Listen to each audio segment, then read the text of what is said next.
겨울 산행을 하던 40대 여성 등산객이 실종된 운장산을 점검한 결과 정규 등산로가 아닌 곳에 목재다리를 설치하고 이정표조차 잘못된 방향으로 가리키는 등 문제가 많은 것으로 드러났습니다. 운장산 조난사고 같은 상황에 대비해 자신의 위치를 알릴 수 있는 국가지점 번호가 도입됐지만 사고가 발생한 운장산에는 표지판이 단 한 곳도 없었습니다. 주택에는 소화기와 화재 감지기 등 소방시설을 설치해야 하지만 강제 규정이 아니다 보니 설치율은 여전히 낮은 것으로 확인됐습니다. 다음 달 아파트를 분양할 것으로 예상되는 전주 효천지구의 분양가가 3.3제곱미터에 1,000만 원을 넘을 것이라는 전망이 나오고 있습니다. 여러분 안녕하십니까? JTV 8시 뉴스입니다. 운장산에서 겨울 산행을 하던 40대 여성 등산객이 실종된 지 한 달이 지났습니다. 등산로 초입부터 길을 잃어 조난을 당한 것으로 추정되는데 현장을 살펴보니 그럴 만한 이유가 있었습니다. 하원우 기자의 보도입니다. 해발 1000m가 넘는 운장산은 노령산맥 최고봉입니다. 지난해 12월 이 산을 오르던 40대 여성이 길을 잃었다며 조난 신고를 한 뒤 한 달이 넘도록 실종된 상태입니다. 위치 파악이 정확히 안 돼요. 그럼 저는 어떻게 해야 돼요? 지금 일단 기다리시고.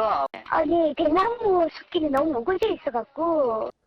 운장산 정상으로 가는 등산로는 바로 이곳입니다. 하지만 실종된 여성은 처음부터 정규 등산로가 아닌 이곳으로 길을 잘못 들어선 것으로 추정됩니다. 정규 등산로 입구는 비좁고 잘 보이지 않는 반면 실종 여성이 간 곳으로 추정되는 길은 입구가 환하게 뚫려 있습니다. 지난해 진안군이 설치한 목재다리 역시 정규 등산로가 아닌 쪽으로 향해 있는 데다 이정표조차 잘못된 방향을 가리키고 있습니다. 그 다리를 건너서 직진하다 보면 잘못된 길로 갈 수 있는 부분이 분명히 있습니다. 그래서 기존에 설치되어 있는 안내 표지판을 그 정규 등산로가 보이는 지점에 이설하는 게 좋겠다는 생각이 듭니다. 실제로 정규 등산로가 아닌 곳에는 길을 잘못 들었다가 되돌아간 등산객들의 발자국이 무수하게 남아 있습니다. 여성이 실종된 지 한 달여가 지났지만 진안군은 등산로 정비에 손을 놓고 있습니다. 12월 동기여가지고 당장 저희가 뭐 한 건 없고요. 올해 예산이 등산로 정비 예산이 좀 더 있어요. 그리고 올해 등산로 정비를 운장산 쪽에 집중적으로 좀 더 하려고. 이번 40대 여성 등산객 실종 사건이 예견된 인재가 아니냐는 지적이 나오고 있는 이유입니다. JTB 뉴스 하원호입니다. 운장산에서 조난 신고를 한 등산객을 찾지 못한 것은 정확한 위치를 파악할 수 없었기 때문입니다. 산속 같은 외딴 지역에서 위치를 찾을 수 있도록 국가 지점번호가 도입됐지만 사고가 발생한 운장산엔 이런 표지판이 한 곳도 없었습니다. 계속해서 송창용 기자가 보도합니다. 운장산에서 실종된 등산객은 길을 잃은 뒤 오후 3시 40분쯤 119에 구조 요청을 했습니다. 해도 지기 전이었고 119 구조대도 곧바로 현장에 도착했지만 신고자를 발견하지 못했습니다. 신고자가 어디에 있는지 위치를 파악하지 못했기 때문입니다. 위치 파악이 정확히 안 돼요. 그럼 저는 어떻게 해야 돼요? 지금 일단 기다리시고. 이런 사고를 막기 위해 지난 2013년 국가 지점번호가 도입됐습니다. 우리 국토를 격자로 나눠 최소 10m 단위까지 표시할 수 있습니다. 119에 한글 2자리와 숫자 8자리를 불러주면 손쉽게 조난자의 위치 확인이 가능합니다. 불러주신 지점 번호를 유도 경도로 환산을 해서 위치를 찾을 수 있습니다. 그래서 가장 근접해 있는 소방력을 보낼 수 있어서 위급한 상황을 해결할 수 있는 것이죠. 그런데 운장산에는 이런 국가지점번호 표지판이 단 한 곳도 설치되어 있지 않았습니다. 전북에 설치된 국가지점번호 표지판은 662곳으로 면적 대비 설치율은 0.9%, 전국 17개 시도 가운데 전남에 이어 두 번째로 적습니다. 올해 지금 저희가 예산 확보를 했거든요. 1년에 한 3억씩 해가지고 5개년간 15억 투자해가지고 지금 대폭 늘리려고 하고 있는데요. 스마트폰 119 신고 애플리케이션을 활용하는 것도 좋은 방법입니다. 버튼만 누르면 자신의 위치를 정확하게 119에 전송할 수 있기 때문에 미리 설치해두면 만약의 사고에 대비할 수 있습니다. JTB 뉴스 송창용입니다. 오는 4일까지 주택에서는 소화기와 화재 감지기 등 소방시설을 의무적으로 설치해야 되는데요. 강제 규정이 없다 보니 설치율이 여전히 낮습니다. 스스로의 안전을 위한 것인 만큼 선택이 아닌 필수라는 목소리가 높습니다. 정원익 기자입니다.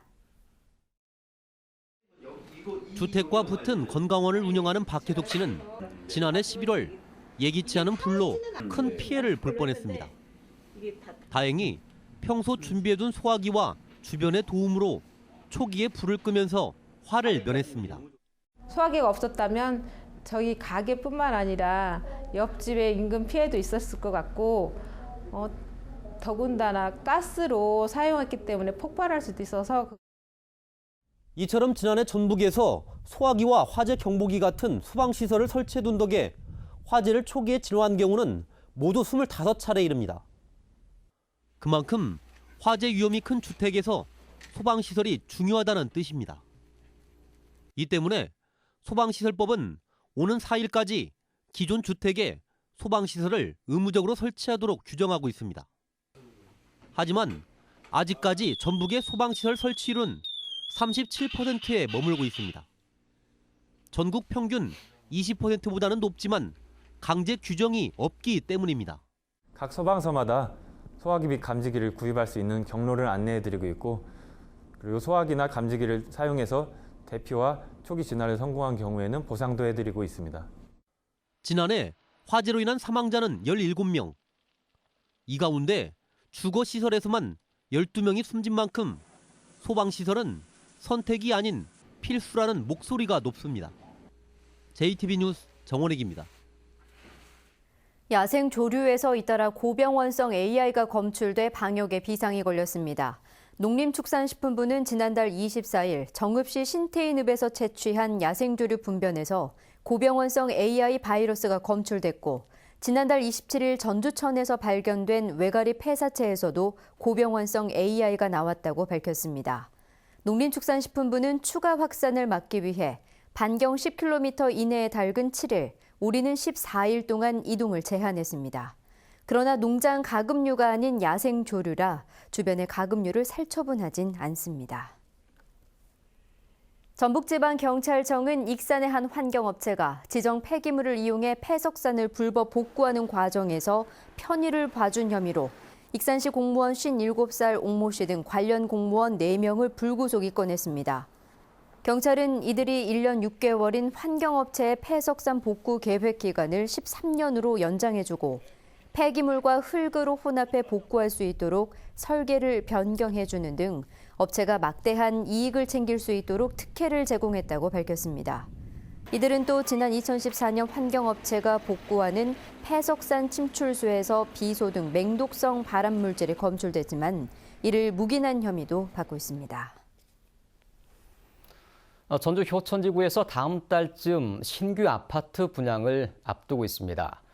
전주 도심권의 선호 지역이고 땅값이 워낙 비싸서 3.3제곱미터의 분양가가 1,000만 원이 넘을 거라는 전망이 나오고 있습니다. 이승환 기자가 보도합니다. 다음 달 효천지구에서 분양에 들어가는 곳은 A1 블럭으로 모두 1,120세대 규모입니다. 비슷한 규모의 A2 블럭도 상반기에 분양되면 모두 2,200세대가 넘는 대단지가 조성됩니다. 문제는 분양가입니다. 건설 원가에서 가장 비중이 큰 땅값이 워낙 비쌌기 때문입니다. 건설업체의 토지 매입비는 3.3제곱미터에 무려 550만 원. 기존에 최고가였던 혁신도시의 440만 원보다 100만 원 이상 비싼 가격입니다. 또 이곳이 민간 택지여서 분양가 심의 대상이 아니고 선호도가 비교적 높은 것도 분양가 1,000만 원 설의 배경이 되고 있습니다. 모악산도 인접해 있고요. 이 삼천전도 가깝고 이제 전주 시내에서 이제 마지막 남은 노른자라고 생각이 돼서 이 관심들이 많은 것 같아요. 반론도 적지 않습니다. 3.3제곱미터당 땅값에 기본형 건축비를 더하면 875만 원. 여기에 제세 공과금과 설계 감리비 등 기타 비용이 추가되는데 분양성을 고려할 경우 결국은 900만 원에서 950만 원 선이 될 거라는 전망입니다. 집값을 떠받쳐온 저금리 기조가 풀리고 심의 대상은 아니지만 자치단체도 분양가를 예의주시하고 있기 때문입니다.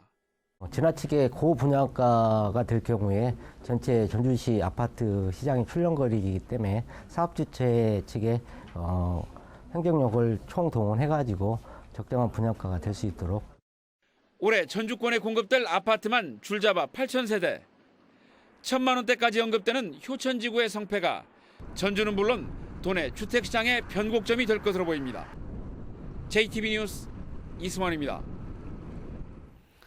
전라북도의 1월 소비자 물가지수가 101.93으로 1년 전보다 1.9%나 올라 51개월 만에 최고치를 기록했습니다.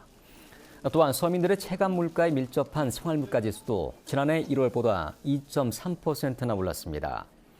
통계청은 이 같은 물가 상승이 AI로 인해 급등한 달걀값이 반영되고 무, 배추, 당근 등 농산물 가격이 들썩인 데 따른 것으로 풀이했습니다. 또한 그동안 안정됐던 석유류가 유가 상승에 따라 전년 대비 8%나 오른 것도 물가 상승을 견인했다고 설명했습니다. 원도심 학교 이전 과정에서 혼선을 빚은 것과 관련해 국민의당 전북도당이 김승환 교육감의 책임 행정을 촉구했습니다. 국민의당은 교육부의 학교 총량제 때문에 원도심의 곤지중학교와 덕일중학교를 신도시민 에코시티와 만성지구로 이전하기 어렵게 됐지만 전북교육청의 체계적인 준비가 부족해 학교 이전 과정에서 찬반 갈등만 커졌다고 비판했습니다. 인구 감소로 자치단체 소멸론이 거론되면서 낙후 지역의 위기감이 커지고 있는데요. 20년 전부터 낙후 지역을 개발하기 위해 막대한 예산을 투입해온 정부와 자치단체들은 정책 방향을 잘못 잡았다는 비판을 받고 있습니다. 보도에 정윤성 기자입니다. 김재 씨가 추진하는 백산 가족공원 조성 예정지입니다. 174억 원이 투입돼 공원 진입도로가 개설됐습니다. 도로를 깔아주면 민간 사업자가 공원에 투자할 것이라는 구상이었습니다. 그러나 2009년부터 870억 원의 민자 유치를 추진했지만 실적은 없습니다. 민간 자본을 제안을 받아서 그 요청이 지금 없는 그런 상태가 있습니다. 부안군도 동진면의 저수지 주변에 400억 원의 민자를 유치해 테마파크를 건립하는 사업을 추진했습니다. 투자를 유치하기 위해 47억 원을 들여 진입로까지 깔아놨지만 투자 해치 소식은 없습니다. 그런 소문이 있었어요. 근데 그 후로 어떻게 추진이니? 그거 뭐 아무 소리 없대요? 8천억 원이 넘는 예산을 전북의 낙후 지역에 쏟아부었지만 지역 개발의 파급 효과는 나타나지 않았습니다. 소득 증가, 일자리 창출, 인구 증가 등의 흔적은 보이지 않습니다. 사업 전망도 불투명한 민자 유치 계획만 남발됐습니다. 개발 촉진지구로 지정돼 낙후 개발 사업이 추진된 전북 10개 시군엔 96년부터 8천억 원이 투입됐지만 이 가운데 절반이 도로 개설에 들어갔습니다. 길 좋게 닦아놓으니까 민자 사업자들이 많이 투자되기를 원했더니 거꾸로 기존 주민들이 밖으로 나가게 되는. 결국 막대한 예산에도 민자 유치는 이루어지지 않고 인구는 빠져나가 10개 시군은 모두 30년 후에 소멸이 예상되는 지역에 포함되고 말았습니다. 기반시설 정도 깔아주면 민자 유치가 들어올 거라고 생각을 했던 거였죠. 그게 잘 안 됐던 이유는 어떻게 보면 수도권에서 끌어들이는 힘이 생각보다 크지 않았을까. 낙후 지역 개발 사업은 주민들의 소득 창출과 연계되지 않았고 오로지 도로 개설과 민자 유치에만 목을 매는 방식이었습니다.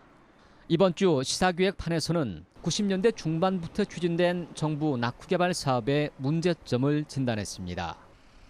JTB 뉴스 정유정입니다. 전주시가 동네 서점 인증제를 강화해 동네 서점의 활성화를 돕기로 했습니다. 전주시는 전주에 실제로 매장을 운영하는 등의 인증 기준을 만족하는 동네 서점에서만 시립도서관에 비치할 책을 구매하기로 했습니다. 전주시는 지난 2015년부터 동네 서점 인증제를 도입해 18억 원어치의 책을 구입했습니다. 저소득층의 주거비 부담을 덜기 위해 임대보증금을 무이자로 지원합니다. 전라북도는 저소득층이 영구 임대와 30년 임대 등 장기 임대주택에 입주하는 경우 임대 보증금을 무이자로 최장 6년까지 지원합니다. 지원을 희망하는 가구는 입주 계약을 한 뒤 시군주택부서에 신청하면 됩니다. 완주 지역의 로컬푸드 직매장이 최근 5년간 1,500억 원의 매출을 올린 것으로 나타났습니다. 완주구는 2012년 4월부터 지난해 말까지 12개 매장이 문을 연 뒤 모두 1,493억 원의 매출을 기록했으며 이에 따라 2,500농가가 한 해 1,200만 원가량의 소득을 올렸다고 밝혔습니다. 완주 로컬푸드는 올해 상반기 직매장과 레스토랑, 가공 체험장까지 갖춘 혁신도시 농식품 마켓도 정식 개장할 예정입니다. NH농협은행이 200명의 신규 직원을 채용하기로 하고 오는 10일까지 홈페이지를 통해 지원을 받습니다. 농협은행은 시도 단위로 권역을 구분해서 출신 고등학교 또는 대학교 소재지나 현재 주소지 권역에서만 지원할 수 있으며 해당 지역 학교 출신자를 우대한다고 밝혔습니다. 한국전기안전공사가 정읍 첨단과학산업단지에서 연구실증단지와 교육원 착공식을 가졌습니다. 연구실증단지는 전기설비 안전진단 기법을 연구하고 전기자동차 무선 충전 시스템을 개발하는 역할 등을 하게 됩니다. 교육원은 전기안전 전문 인력 양성과 안전관리 담당자 교육을 맡게 됩니다. 전주시가 다음 달부터 혁신도시 주민들을 위한 문화 강좌를 운영합니다. 전주시는 혁신도시의 민간 건물을 빌려 요가와 기타, 중국어와 미술 같은 문화 강좌와 더불어 북카페를 운영하기로 했습니다. 전주시는 혁신도시의 문화복합체육센터 건립도 추진하고 있습니다. 군산경찰서는 공업용 실리콘을 훔쳐 흡입한 뒤 모텔에서 난동을 부린 혐의로 36살 선모 씨에 대해 구속영장을 신청했습니다. 선 씨는 어제 오후 군산시 회현면 한 자재창고에서 공업용 실리콘 30여 개를 훔친 뒤 인근 모텔에서 일부를 흡입하고 내부 집기를 부순 혐의입니다. 전북은 오늘 남원 7도, 전주 4.4도 등 평년과 비슷한 기온을 보였습니다. 내일은 대체로 맑다가 오후부터 구름이 많아지겠습니다. 아침 최저 기온은 영하 7도에서 영하 3도, 낮 최고 기온은 6도에서 9도가 예상됩니다. 입춘이자 주말인 모레는 오후부터 비가 시작돼 일요일까지 이어지겠습니다. 산간 지역에는 비가 눈으로 바뀌는 곳도 있을 것으로 보입니다. 전주기상지청은 당분간 큰 추위 없이 평년과 비슷한 기온을 유지할 것으로 내다봤습니다.